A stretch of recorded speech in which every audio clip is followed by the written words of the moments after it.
So in the formal question in verse number 28, again, the people asked Jesus, what can we do?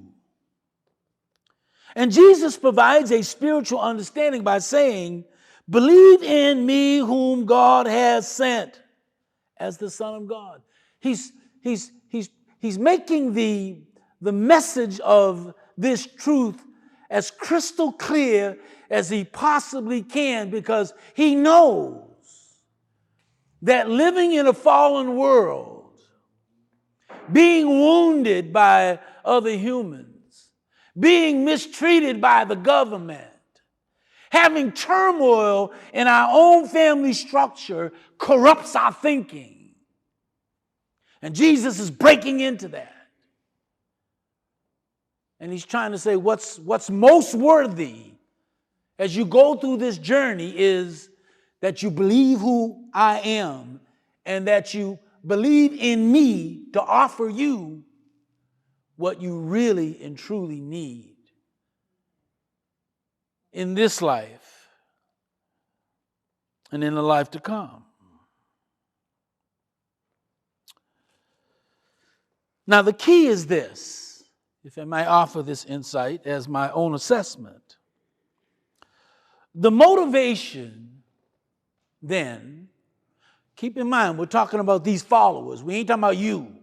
You have to fit yourself in the situation on your own. I'm not talking about you. I'm looking at the quality of humanity that are following Jesus, and we are allowing the scriptures to describe the difficulties that humans go through in coming to a knowledge of the truth. You ain't the only one struggling. They're struggling. We got to see how they struggle. And when we see so, perhaps we can avoid some of the trappings that they fall into. The motivation to believe on Jesus is the direct work of God on the human heart. In other words, if you have a compassionate regard for Jesus, and you are increasingly loving him as he is worthy of us loving him, it's only an indication God is working on your heart. God is working on your heart. That's the implication of the teaching. Jesus said in John 6:44, if I may, no one can come to me unless the Father who has sent me draws him. And incidentally, Jesus says, I'll raise him up in the last day. Look what he's saying. You didn't come to Jesus because of your own intellect. You didn't come to Jesus because your mama and papa brought you to church. That's a good thing, no doubt. It's a great thing. It's a wise thing. But the reality is here, Jesus said, you can't come to me unless the Father draws you. And when the Father draws you, his activity gets manifested in your lifestyle. And guess who can see that? Those who are close to you, those who get the privilege to interact with you, and perhaps others who get to hear about you. They will recognize that something profound, something not of this world is going on in your life. Thus, if we believe in Jesus, this is the objective, because if you follow the teaching, you're going to get the promises. If we believe in Jesus, the activity of God, the will, the word, the ways of God, will reveal itself in the life we are living before him. Listen, you can't flim-flam God.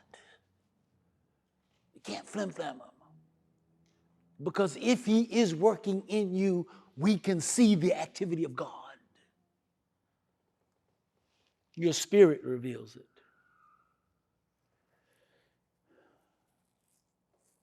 your likeness to him reveals it. Now, I'm not suggesting that anybody has arrived, including moi. I'm saying that, as always, this is a process, but the process is upward and not backwards. It's a growth process. The reason many did not accept Jesus, and if you read the whole chapter, you'll see that. The reason why many did not accept Jesus and did not benefit from God's promises was, follow me if you will, because they looked at life in this world with natural eyes, with a carnal mind, selfishness, self-centeredness, their own mission-minded stuff. That prevented them, please if you will, that prevented them from understanding the will of God, which is spiritually discerned. So whatever is going on in your world, God expects you to discern it spiritually. If you don't, it will take you out of perspective and put you on a slippery slope. And we're all going to see that. You can't hide that. Incidentally, for those who believe they're journeying with Jesus, please keep in mind, Matthew 7:21 says, not everyone who says to me, Lord, Lord, will enter into the kingdom of heaven. There's a lot of folk hanging on the outside. We're talking about we here. No, Jesus makes it clear, but only the ones who do the will of the Father in heaven. And the only way that's going to happen is if God can work on your heart.